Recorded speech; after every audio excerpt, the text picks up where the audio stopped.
Yeah, well, I guess, it'd be great. We talk about the people, and I don't really know the story of ICE or how that got going. And obviously, you felt the need to sort of put some great people together and make, see what happens. So maybe you could tell that story a little bit. Yeah, that's awesome. To be honest, it's not like it was a plan. That's a really, intriguing, organic story that really came from a lot of people. And when you get a lot of great entrepreneurs together, things happen, right? You don't have to kind of plot it all out. You get evolution and people chipping in. But back in '09, I was trying to decide, do I want to go back and do another startup, or did I want to just kind of stay on the investment side? And organized a ski weekend of a bunch of investors up in Verbier. And Love Verbier. Yeah, it's beautiful. Well, we had a ski trip every year when I was at ICAP in Verbier. Oh, really? So 5 years in a row, I just went to Verbier for the weekend, and that's all I ever saw. Awesome. Come on back. I got a pad there for you. Yeah. I've never compared it to other places, but it's up there, right? It's some of the best skiing in the world, and then on a more superficial basis, it's south facing, sun shining in the afternoon. It's great. Yeah, and a good vibe in the town, right? Yeah, it's a walkable town. It's Swiss Village. It's cute. Yeah. Sorry, you were saying. But anyway, and it was a nice weekend with a bunch of investors. And then, was chatting with a real new kid on the block in town. It was Josh March. And, said, well, hey, can you help? I'd love to organize a weekend for entrepreneurs. And, he chipped in, and the two of us, were like, what are we going to call it? It's like, well, it's in Verbier, and it would be kind of fun to make it something cheeky. Well, let's call it Vice. But then we have to figure out what the acronym means. So we came up with International Conclave of Entrepreneurs, Vice. And it's evolved to be ICE today, which is... Oh, the V was Verbier. The V was Verbier. Okay, good. All right. And it was 29 entrepreneurs.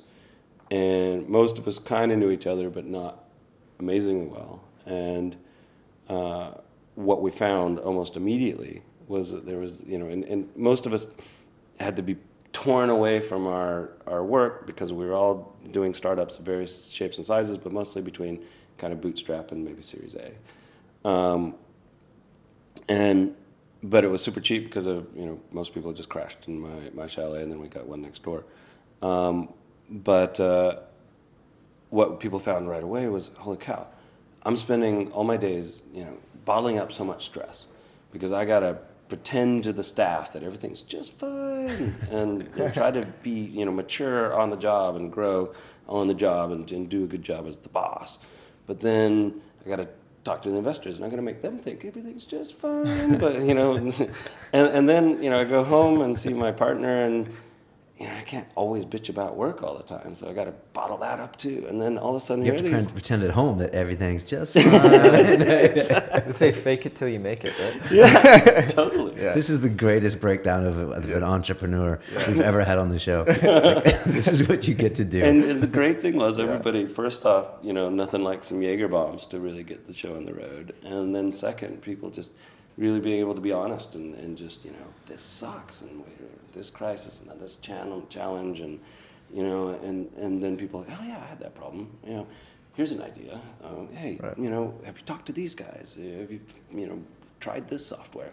And, on the ski lift or whatever, you get a little bit of away time. You're forced out of your natural environment.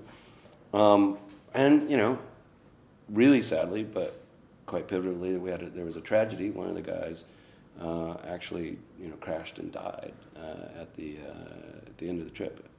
A lot of us were already gone, but it was horrible. Just like a tree or into someone else, or the visibility went to zero, and they just got lost, and it wasn't like an active crash, right? Wow. But they got lost, and then it's a longer story, but that really brought everyone very tightly together, and you think about a year later, we're all dealing with our day-to-day stress. We're still pretty freaked out about that, and somebody said, yeah, it'd be great if you can do it again, and I was like, are you kidding me, right? And they're like, no, man. It's like the last thing you would think you'd want to do. Yeah, and I was like, first off, we're all just crazy busy, and second, how do we deal with how do we just process what happened, right? They said, and it was a guy named Simon Proctor, actually. He said, well, I can help organize a lot if you want to do it. Sent out an email, and within half an hour, you had everybody, not quite everybody, but like 20 odd people were already back on the program. And, from there it went up to kind of 55 people who became really tight. And, and we really miss the Rob who died. But on the other hand, part of that was a catalyst to bringing us all really tightly together. And it's been unmatchable. I mean, we had weddings and kids without weddings, and lots of great friendships and companies that have come together and companies that have busted up, and it's almost like having people people in your community get divorced and you work through it and everybody's okay, and you see the evolution, and back then, like I say, it was pretty scrappy, but now you've got amongst them were Michael Acton Smith, who was on his last chunk of cash, turning to his investors and saying, I got this new idea, which turned out to be Moshi Monsters. And you have, Andy from Huddle, who also had, pretty challenging situations that year that now it's become a, great business. And Allie was there actually as well. Folks have, you really get a nice set of perspective. And some of the people's businesses haven't worked out, but, pick them back up and they keep charging. And the big piece of it is everybody helping each other out and everybody caring about each other as people as well as their business. It's not, your card is part of it, but it's only part of it, right? Yeah, you said that. I think you said it's important for everybody to get to know one another and then be there for each other over time. And you stress like physical contact, don't you? Like, let's really get together.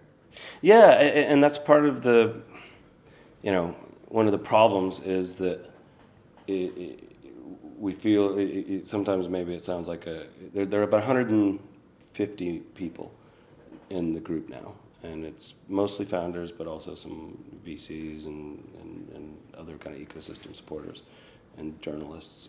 David Rowan from Wired's pretty very helpful and interested. But the Dunbar number concept. Have you heard of that one? Yeah. If you could explain it really quick to the people. Yeah, it's a vague number. Nobody knows what it is, but it's the point in an organization when everybody's part of a community versus being part of silos of different communities, right? And he estimates it's between 100 and 155 people. I don't know how he comes up with the number, but we've kind of stuck with it because first off, you have to go on a trip to get to know each other.